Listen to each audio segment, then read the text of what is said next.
Welcome to Hoyt's Bowhunting Whitetails. Today we're going to have a little bit of fun. If you remember back about a month ago, Jordan and I featured the Freedom Camper. Talked about how you can take it off the trailer, store it away for the winter, use the trailer for other stuff. We're going to take it off the trailer and we're going to store it away for the winter. But we're going to do it under a dead tree up on the ridge. And that's one of the spots where we're going to sleep this fall while we're hunting. Hoyt's Bowhunting Whitetails is brought to you by Redneck Blinds, Code of Silence Apparel, Hunt Stand Pro Whitetail App, Whitetail Institute, Research Equals Results, B3 Archery, Muddy Outdoors Tree Stands, Stealth Cam Trail Cameras, My Outdoor TV, and Hoyt.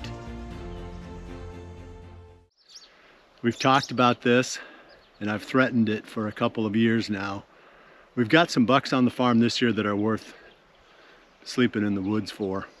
We may have to sleep under the stars a few times, Carson, but when we hunt in this spot, we're going to be living in style. It's a strategy that really makes a lot of sense, but people think it's pretty extreme, and I guess it is in some ways. But I've always said, if you can't hunt the spot without the deer knowing that you're coming and going, you have two choices. Either you can't hunt it or you can't leave. So we're going to adopt the you can't leave approach.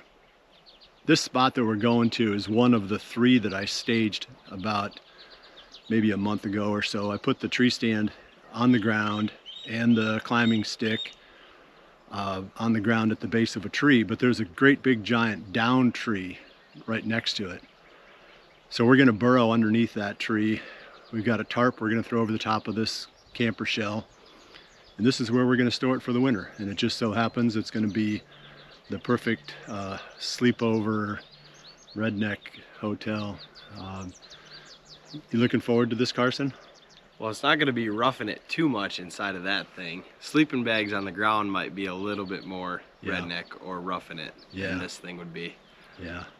No, I think this will be pretty easy going. And even really just sleeping in a sleeping bag if it's not raining with a little bivy sack, that was totally comfortable too. But this is going to be just that one level up from that. It's a spot that I think we'll hunt it a lot. There's a couple bucks up there that that were there last year that hopefully now being a year older are going to be, just that much better, and they're going to be really serious targets for us.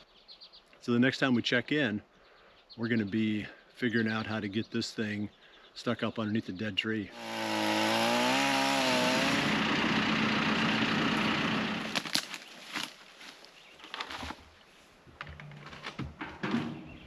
We finally made it back in here. Hadn't mowed that trail in a while, so there was a little bit of rough going on a couple stretches.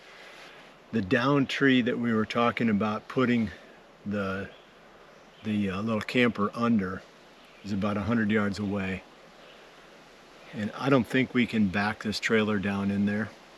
But the camper, like I talked about in that episode when we reviewed it, the thing only weighs 200 pounds. It's pretty amazing, really, for what it is. You can take it off trailer, put it in the back of your truck, you can store it for the winter, you can do a whole lot of different stuff with it. But obviously, like I mentioned, we're just going to stick it in here for the fall, and then after the hunting season's over, I can come back and get it and then use it for camping again.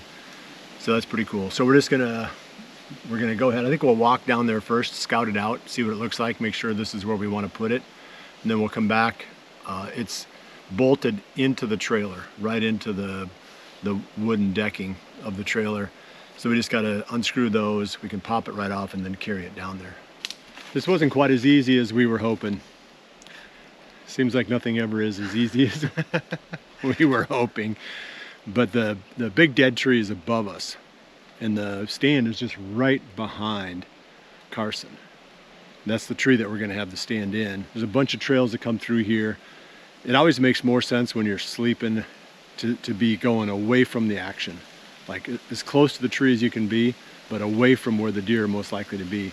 And if all the trails and beds and everything are going to be above us, then it doesn't make any sense for us to go up there and have our little camper set there.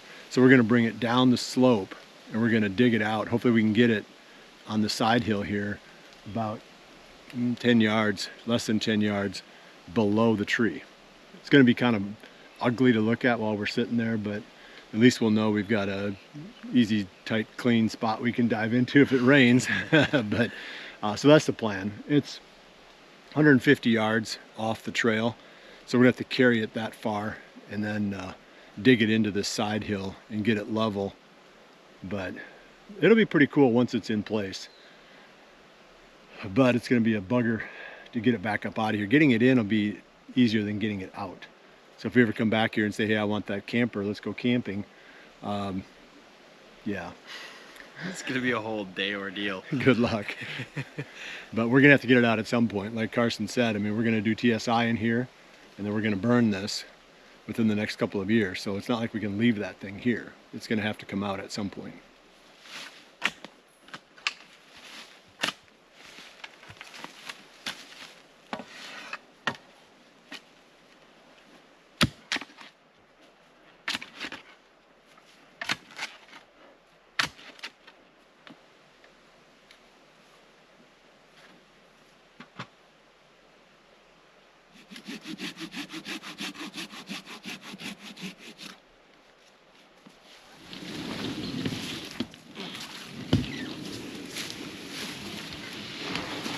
Okay. Yep.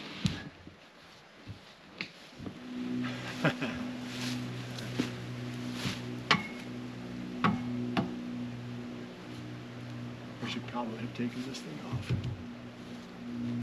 It's really close. It's probably within a half an inch left to right of being perfect and about a half an inch length. There's no way we're taking it off and digging it in. So it's gonna have to be close enough. Now we're gonna throw the tarp over it and brush it in real quick. I don't think there's any real quick in any of this, but we're gonna throw a tarp over it and brush it in and see what we end up with here. I think it's gonna be good. You know, Carson and I were talking, and it's only a stupid idea if it doesn't work.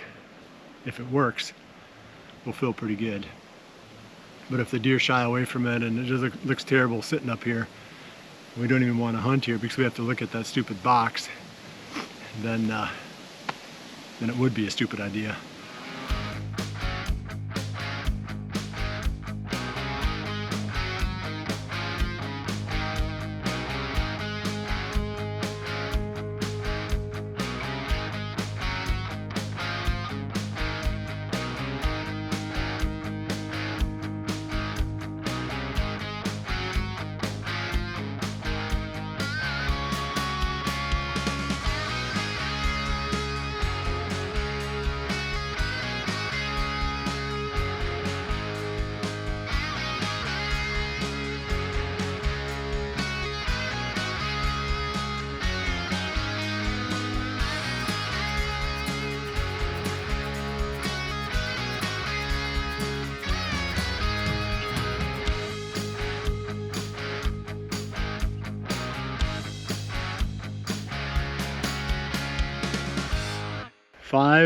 Five and a half hours, and our motto from now on is, it's only a stupid idea if it doesn't work. And I'm a little fearful, but this will work. This spot's too good. Yeah, this is pretty cool. It's a good spot to begin with. You know, I've talked about it in a recent episode about why I picked this spot, why I staged the tree stands here, and we'll be spending a lot of time here this fall. If we don't tag out early, I'll bet you we'll get at least 5 hunts right here in this area. There's a couple bucks that were using this quite a bit last fall that we think are still going to be around. And if they're a year older and a year bigger, it could be pretty interesting. So, Carson, a new chapter in your life. Spending the night in the woods. The big buck bunker. Big buck bunker. Yeah. Thanks for joining us on this episode of Hoyt's Bowhunting Whitetails. We'll see you right back here again soon for the next episode. And remember to always dream Big.